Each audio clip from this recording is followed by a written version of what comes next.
Pierre Dinan, décédé l'année dernière à l'âge de 87 ans, a obtenu le prestigieux titre de lauréat en 1956. Élève du collège du Saint-Esprit, il a pu poursuivre ses études au Royaume-Uni.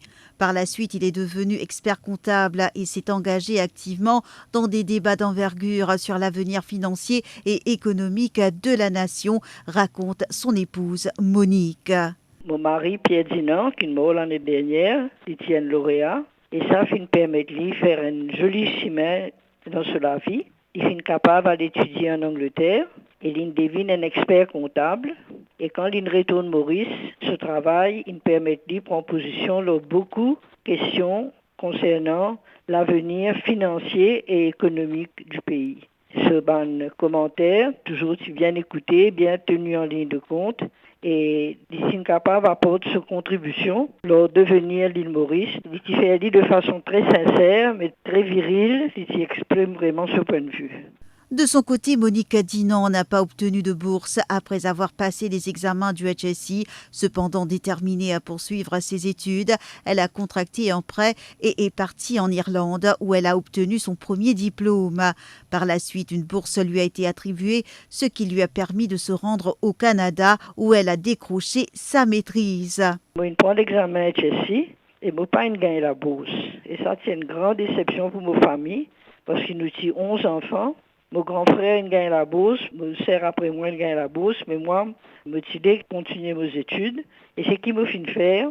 Je fin réussi, gagne du monde qui prête moi l'argent. Et mon final passe mon premier diplôme en Irlande. Et moi, je gagne un degré quand je fin devine histoire et géographie. Et après, moi, je gagne une autre la bourse, cette fois-ci pour aller au Canada. Et là, je fin faire une maîtrise. Je gagne la bourse pour 2 ans d'études. Et comme je fin rencontre Pierre, nous avons décidé de marier. Et en 5 mois, moi, je gagne mon diplôme. Vina Balgobine, première lauréate du collège Maurice Curie, raconte qu'elle n'avait aucune attente particulière quant à l'obtention du titre de lauréate. Issue d'une famille modeste, cette distinction lui a permis de poursuivre ses études à l'étranger. Alors, ma réaction quand j'ai entendu mon nom à la radio, je me demandais est-ce que le journaliste s'est trompé? Est-ce qu'il a bien compris que c'était mon nom?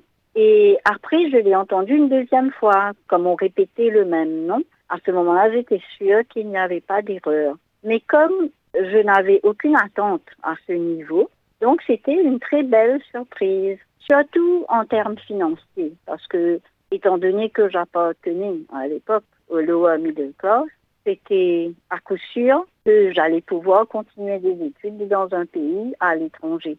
Cela fait 10 ans que Tisha Varaden a été proclamée lauréate. Elle explique qu'elle a travaillé d'arrache-pied pour atteindre cet objectif, car cette bourse était essentielle pour lui permettre de poursuivre ses études supérieures. Ça fait exactement 10 ans, le 4 février. J'ai travaillé très dur pour ça, mais je pense que lorsqu'on a les résultats, on est toujours très surpris. Mais aussi très heureuse parce que j'avais besoin de cette bourse pour aller étudier à l'étranger. Et ensuite, quelque part, on est très reconnaissant.